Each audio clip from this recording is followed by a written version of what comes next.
आखाती देशांमध्ये सुरू असलेल्या युद्धाचा थेट परिणाम आणि थेट फटका आता उद्योगांवर दिसू लागलेला आहे। धाराशिव जिल्ह्यातल्या तेरखेडा इथल्या फटाका उद्योगाला सुद्धा या सगळ्या अडचणींचा सामना करावा लागत असून कच्चा माल महागल्यामुळे उत्पादन ठप्प होण्याच्या मार्गावर आणि यामुळे येणाऱ्या सणांमध्ये फटाके महागण्याची शक्यता व्यक्त केली जाते।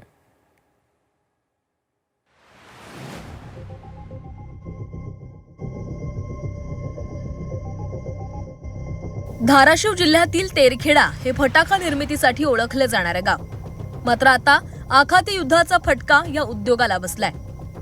फटाके बनवण्यासाठी लागणारा गंधक, सल्फर आणि ॲल्युमिनियम पावडर यांचे दर तब्बल तिपटीने वाढलेत। युद्धापूर्वी घेतलेल्या ऑर्डर्स आता जुन्या दरामध्ये पूर्ण कराव्या लागत असल्यानं उत्पादकांना मोठा तोटा सहन करावा लागतोय।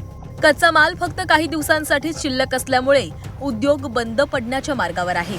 रॉ मटेरियलची किमती वाढल्यामुळे अडचणीत आलेले आहेत। कारण गेले 2-3 महिन्याखाली सर्व कारखानदारांनी फटाक्याची ऑर्डर घेतलेल्या असतात, ॲडव्हान्स घेतलेला असते बुकिंग।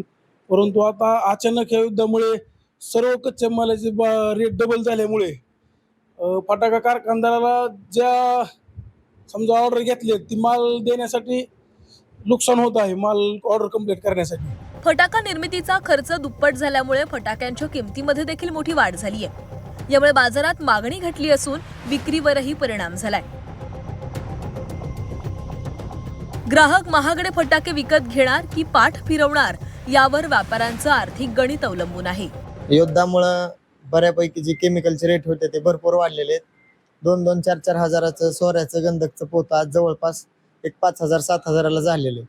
त्यामुळे केमिकलचे रेट वाढल्यामुळे मालाची कॉस्टिंग पण वाढली आणि गिरायकाचा प्रतिसाद पण भरपूर कमी आलेला। काहीच प्रतिसाद नाही, कारण रेट भरपूर वाढलेले आहेत। जागतिक स्तरावर सुरू असलेल्या युद्धाचा फटका आता थेट स्थानिक उद्योगांनाही बसलाय। धाराशिवचा फटाका उद्योग संकटात सापडल्यानं हजारो कामगारांच्या रोजगारावरही प्रश्नचिन्ह निर्माण झाले। ज्ञानेश्वर पतंगे, झी 24 तास, धाराशिव।